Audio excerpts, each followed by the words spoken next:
photographie qu'on attend, il écrit sur une photographie qui est au cœur du livre, une photographie de sa mère enfant.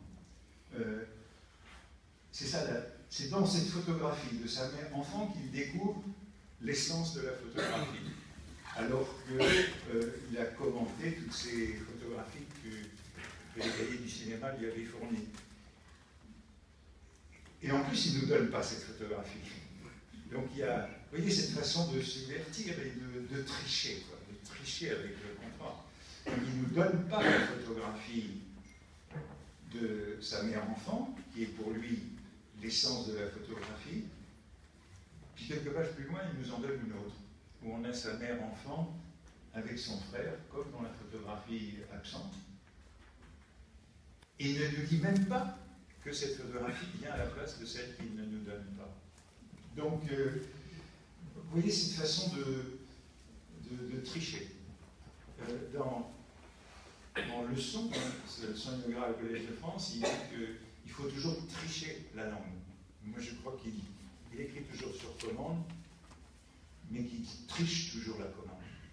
Et c'est l'un de ces mécanismes importants de son écriture. Alors, on pourrait discuter longtemps de la dimension perverse ou non de ce jeu, mais... C'était par rapport à la notion de contrat. Moi, je pense que ce qui est intéressant dans ce que vous lisez justement de ça, c'est la place du désir dans l'histoire. Oui. Parce que quand on parle de commande, je me disais, mais finalement, celui qui demande, c'est celui qui désire.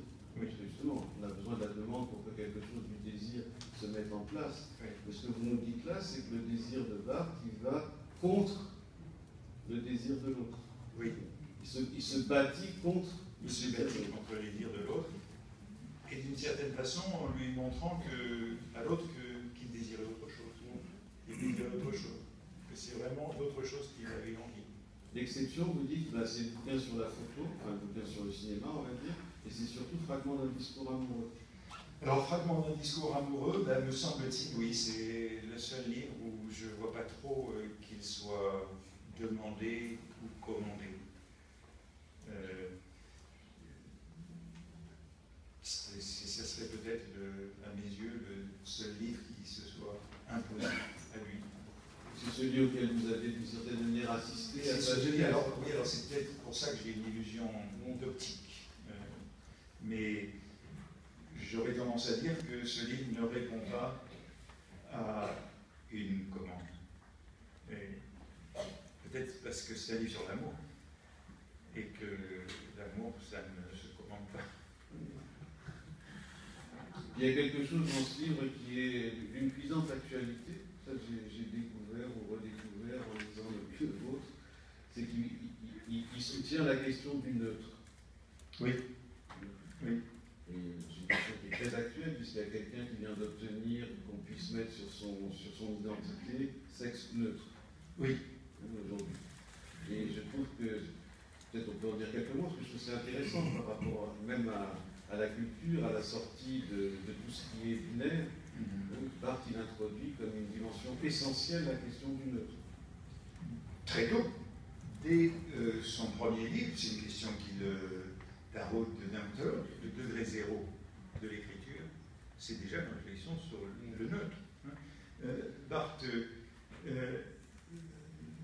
découvre dans la linguistique cette notion de neutre, c'est que quand il y a une opposition binaire, il y a A et B, A et B, et ni A ni B.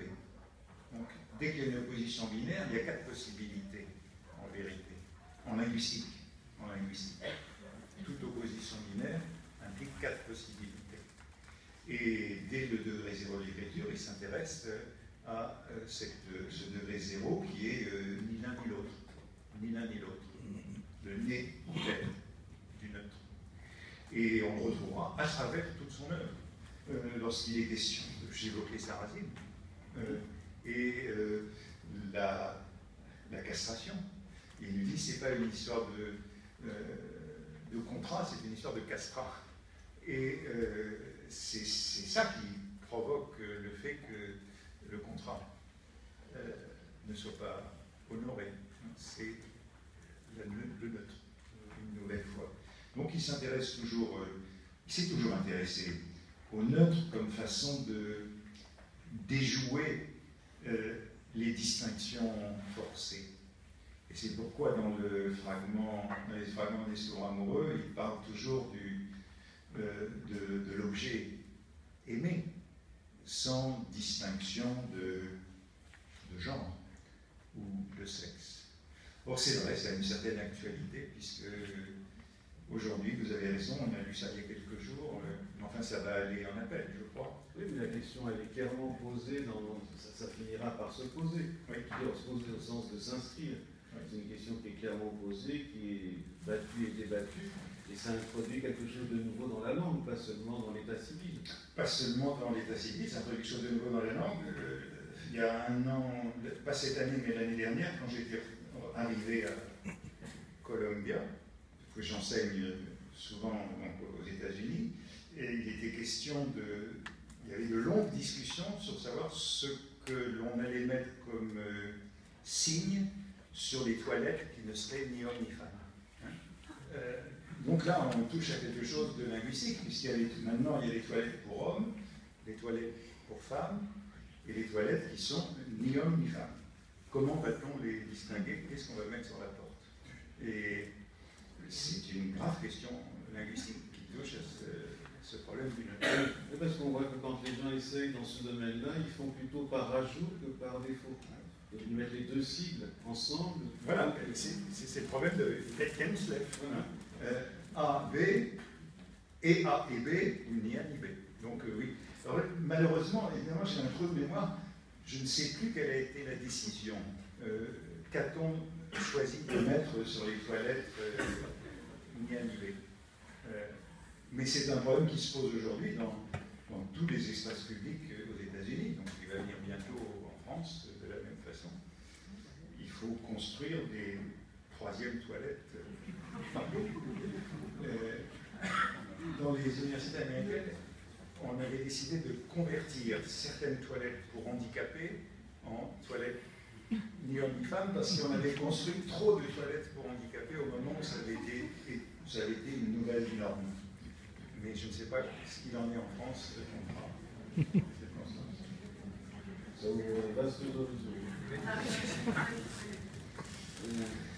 Oui, parler par le biais des toilettes, c'est le petit côté de la chose, mais ça soulève un fait de...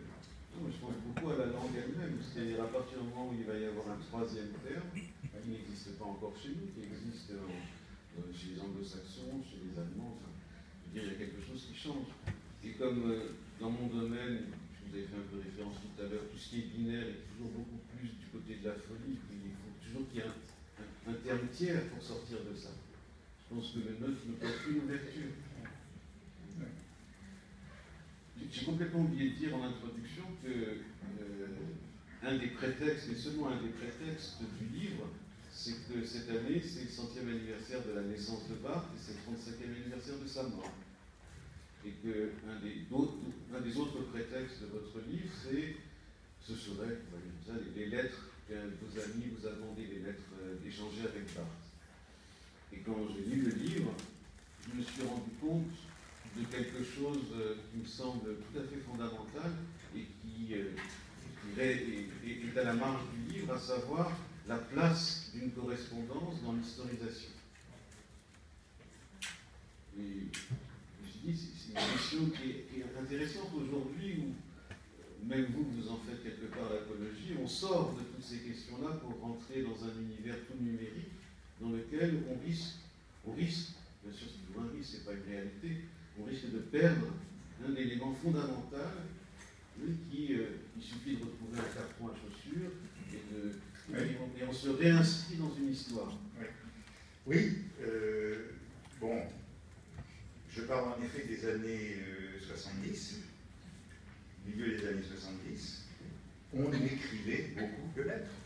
Tous les jours, on recevait beaucoup de lettres. À Paris, il y avait le courrier le matin et l'après-midi. Et à chaque courrier, il y avait beaucoup de lettres manuscrites. Et je le rappelle aussi, c'est pas si loin. Mais premier appartement que j'ai pris à Paris à cette époque-là, que j'ai cherché à avoir le téléphone, l'attente pour avoir le téléphone était de 3 ans à Paris, en 1974. On disait que vous aurez le téléphone dans 3 ans. Personne ne suicidé tout de suite. Hein. Aujourd'hui, tout Français a au moins 2 téléphones portables, d'après les statistiques. Un par poche. Et c'est pas si loin tout ça. Et donc, en effet, moi, à partir d'une certaine date, je n'ai plus de lettres manuscrites. Je n'en ai pratiquement plus. Là, je suis arrivé à Paris il y a 2 jours après 3 semaines d'absence, donc depuis la publication de ce livre. Dans mon courrier, j'avais une pile de courrier, il y avait en tout et pour tout 2 lettres manuscrites qui étaient des remerciements pour le livre. Tous les autres remerciements sont venus par courrier électronique. C'est-à-dire qu'ils sont perdus. Enfin, ils sont quelque part dans un serveur du Nevada, mais à part que ça, on pourra les retrouver